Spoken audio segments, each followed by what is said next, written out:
Hey everybody, this is Erica, the technology nerd likes to film stuff, and today we're going to be talking about the Galaxy Note 7 and remembering the Galaxy Note 7. So I'm sure a lot of you have heard endlessly in the media about how the Galaxy Note 7 has been canceled, it's not going to be sold anymore, you can't get it.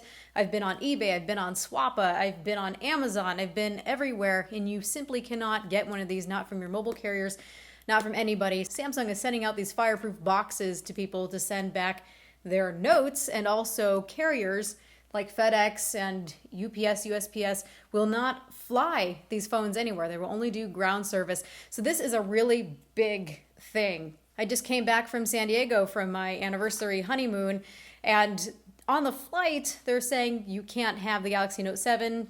Well, at least you can't charge it there. You can't have it on. So there was a lot of jeering and people making fun of the poor Galaxy Note 7. So this is a really big thing. This has been a really tough thing for Samsung and for a lot of people who have been fans of the Galaxy Note 7. I don't have one. This is just the T-Mobile box. They took the phone and let me keep the box and all the accessories. So I don't know, I can have a memorial service of some kind. I can bury this. Tell me if you want to see that. So I have returned my phone, and I really advise for you guys to do the same thing. I'm not going to be able to finish my Galaxy Note 7 review. Obviously, there doesn't seem to be a point. We're going to talk about what made this phone so special in just a minute, but I want to address for you that if you are one of those diehard fans who does not want to get rid of the phone, I understand. It's like somebody wants to steal your teddy bear, or stole your teddy bear, or stole your Halloween candy. There's nothing else like it on the planet. I don't have a suggestion right now for another phone that would fit where the Galaxy Note 7 does. It just doesn't. You can go for the Pixel phone, for example. I think the LG V20 is positioned somewhere that's really nice, at least in media capabilities. But the display quality comes nowhere close to touching it. But if you decide to keep the phone, it's kind of a problem because it's not going to be getting updates. It's not going to be supported anymore. No bug fixes, no security updates, no updates in general. You're not going to be able to resell the phone. It's going to have no resale value at all. Plus, it could be dangerous. That's the number one thing here, is that we don't know at any time what could happen to the phone. Samsung doesn't even know what the problem is currently with the phone. I don't know if they ever will. So you guys, please be wise about this. The Galaxy Note 7 was pretty much my favorite phone of the year. I have to admit that myself. But nothing is worth your safety or your family's safety, especially one that isn't going to be supported any longer.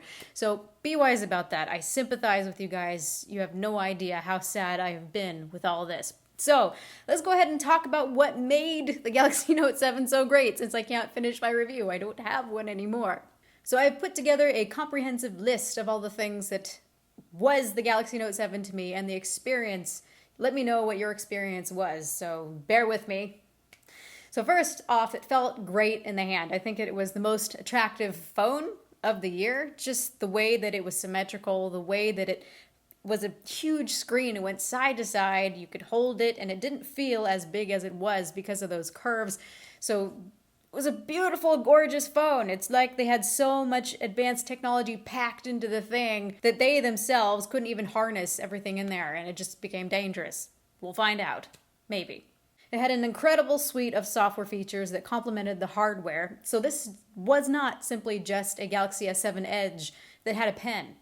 Far from it. It had a completely different user experience. One of my favorite things was being able to decide upon the display resolution on that already really gorgeous curved display. So if you were really worried about the battery life, you could change it down to 720p. It even helped in the graphics department to be able to change the resolution.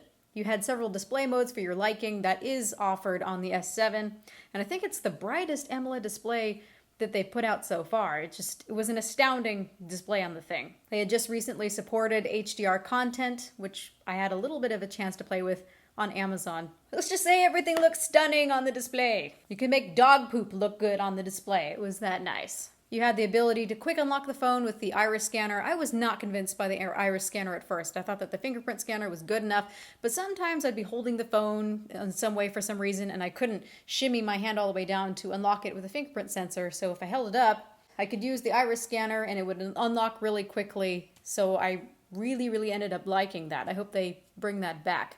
The thing was water resistant, so just like the Galaxy S7 and S7 Edge, water resistant, so that's there. But because of that S Pen, you could also use the display when the display was really wet. That's the thing with the Galaxy S7 and S7 Edge.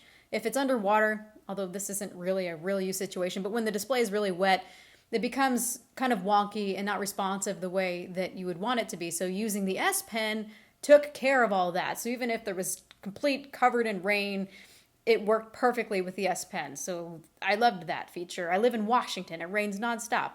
There was the wireless charging and the fast charging. That was incredible, but how far are we pushing this tech? We want things to charge more quickly. We want them to be thinner. Something has to give somewhere, right? You could take advantage of that AMOLED display to write screen-off memos and keep them there for reminders. I use this all the time. I'm somebody who forgets things easily. I'm kind of like Dory sometimes. Short-term memory loss, not that bad. But if I had to go to the store and I needed something, I could write it on there, and as soon as I took it out of my pocket, it was still there. I love that feature. Please add it somehow to the Galaxy S7 Edge, Samsung, and the S7. Hopefully, with everything going on with the Note 7 being canceled, they'll be able to put some of those software features on the S7 or maybe in the Note 5. It would make sense. There were lots of themes from the Samsung store. Yes, you could get that with the S7, but also that there were icon packs now. I really enjoyed that. So a completely customizable phone.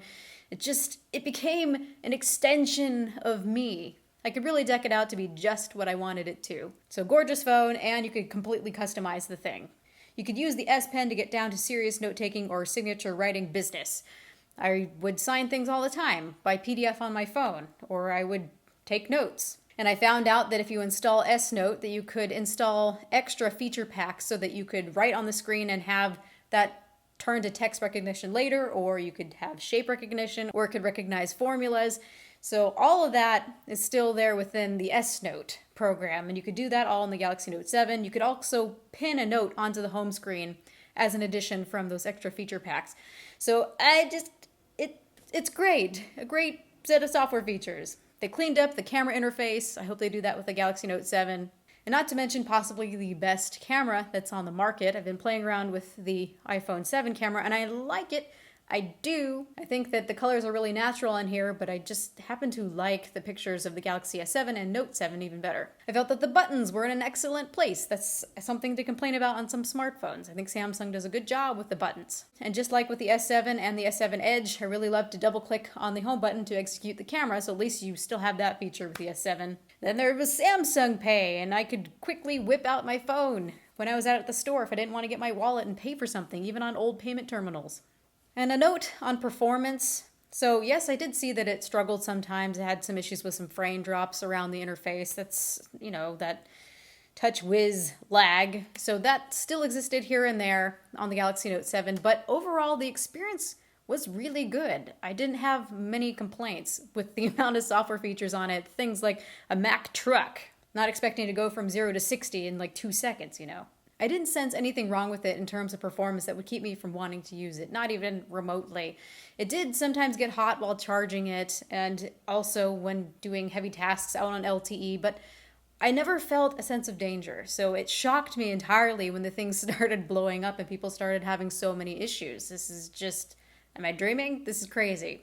Most of all, the Galaxy Note 7 felt like a companion and also a friend to me. I was so heartbroken when Samsung came and took away my Note 7 review unit. I went and tried to buy one myself down in San Diego, and then all this happened. So I honestly don't know if I've become more attached to a phone in such a short period of time than with the Galaxy Note 7.